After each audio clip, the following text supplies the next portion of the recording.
Hello guys, welcome back to our YouTube channel Anira Academy. जैसा कि आप सभी को पता है, बिहार से शिक्षक भर्ती भी चल रही है। और अब जितने भी, अगर आप जैसे मान लीजिए सीटेट पास करते हैं, अपने स्टेट का कोई भी एग्जाम, स्टेट वगैरह हो गया, यूपी टेट हो गया, कुछ भी पास करते हैं तो उसके लिए उसके रिगार्डिंग बहुत बड़ी अपडेट निकल कर आई है। अब एक चीज़ आपको और पास करना पड़ेगा। नियम में बदलाव किया गया है। अगर आपको शिक्षक बनना है तो ये परीक्षाएं आपको पहले ही पास करनी पड़ेगी, तब जाकर आप उसके लिए योग्य होंगे। जैसा कि आप सभी को पता है, सीटेट आप पास करते हैं, सीटेट पास करते हैं तो सेंट्रल लेवल पर कहीं भी अगर भर्ती निकलती है तो आप भरने के लिए योग्य रहते हैं। अब जैसे मान लीजिए आप यूपी टेट भर रहे हैं, तो अगर यूपी में कोई शिक्षक भर्ती निकली तो आप एलिजिबल रहेंगे। ऐसे ही अब मैं आपको यहाँ पर एक जो न्यूज़ निकल कर आई है उसके माध्यम से मैं बता रहा हूँ चीज़ें, जो नई चीज़ें हैं, क्या क्या चेंजेस हुए हैं। लिखा है साफ साफ, आप स्क्रीन पर देख रहे होंगे। हाँ, चैनल पर नए हैं आप तो सब्सक्राइब कर लीजिएगा, आने वाली हर अपडेट आपको यहाँ से मिलती रहेगी। देखिए, लिखा है अब 12वीं कक्षा तक पढ़ाने के लिए टीईटी ज़रूरी। अब है क्या, ये पूरी जानकारी मैं आपको दिखाता हूँ। एनईपी जो नई शिक्षा नीति है 2020 के तहत नियमों में बदलाव, सीटेट की तरह उम्र भर मान्यता का भी सुझाव। और दिखाता हूँ मैं आपको, ध्यान ध्यान से देखिए। एक चीज़ नई दिल्ली से खबर प्रकाशित की गई है, इसको यहाँ करते हैं। हाँ, अब 12वीं तक की कक्षा पढ़ाने के लिए शिक्षक पात्रता परीक्षा टीईटी जरूरी होगी। अभी तक राज्यों और केंद्र सरकार के स्कूलों में पहली से 8वीं कक्षा तक का शिक्षक बनने के लिए टीईटी जरूरी होता था।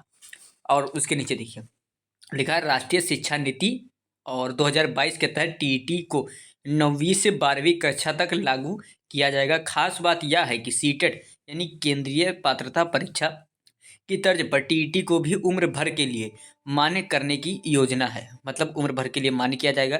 साथ ही इसका अर्थ है कि यदि कोई भी उम्मीदवार एक बार टीईटी पास कर लेता तो वह उम्र भर मान्य रहेगा। ये काफ़ी अच्छी चीज़ें हैं यहाँ पर। और एनसीटीए के वरिष्ठ अधिकारी के अनुसार केंद्र सरकार के स्कूलों, यहाँ पर देखते हैं बाकी, केंद्र सरकार के स्कूलों के लिए सीटेट और राज्य सरकार के शिक्षक पात्रता परीक्षा एसटीईटी आवश्यक अर्हता होती है।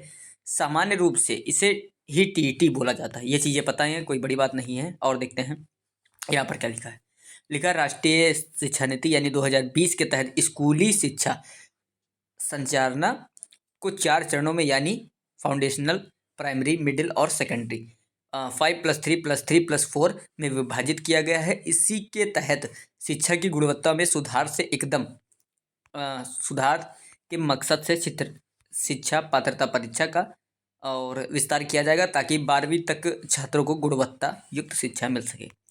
देखिए, इसमें सिर्फ और सिर्फ चीज़ें ये की गई हैं कि अब 9 से 12 के लिए आपको टीईटी देना होगा और ये उम्र भर के लिए मान्य होगा। ये एक तरह से देखें तो आप सभी के लिए ये गुड न्यूज़ ही है।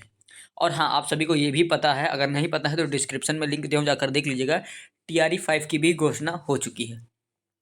इसमें जो टीआरई 3 चला, लगभग 87,000 सीट इसमें रहेगा। टीआरई 3 में आपके, टीआरई 3 में 87,000, टीआरई 4 में लगभग 1 लाख सीटों की संख्या होगी। और टीआरई 5 की सीटों की संख्या को डिफाइन नहीं किया गया है। लेकिन हाँ, ये आप सभी के लिए काफ़ी अच्छी खबर है। उम्मीद है आप समझ गए होंगे।